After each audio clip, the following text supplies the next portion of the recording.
शेतकरी मित्रांनो, माझ्या यूट्यूब चॅनलवरती आपलं स्वागत आहे. आज आपण थ्रिप्स या रसशोषक किड्याबद्दल माहिती घेणार आहोत.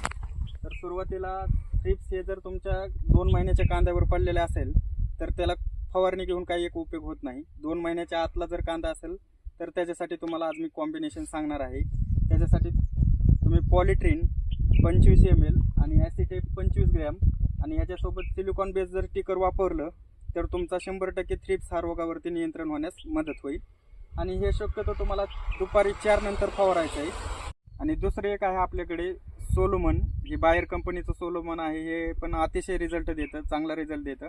सोलोमन तुम्हाला 15 लिटरच्या पंपासाठी 25 ml वापरायचं आहे. आणि दुसरं धनुकाचं मीडिया आहे, ते पण तुम्हाला 15 लिटरच्या पंपासाठी 25 ml वापरायचं आहे. हे पण तुम्हाला थ्रिप्ससाठी अतिशय चांगला रिझल्ट देण्यासाठी मदत करेल. तर शिवाजी मुंडे यांनी अतिशय सुंदर प्रकारे कांदा या पिकाबद्दल माहिती दिलेली आहे. जर तुम्हाला थ्रिप्स हा रोग शेतकऱ्यांना प्रामुख्याने माहीत नसतो, तो माहिती करून घेण्यासाठी आपल्याकडे एकमेव पर्याय आहे.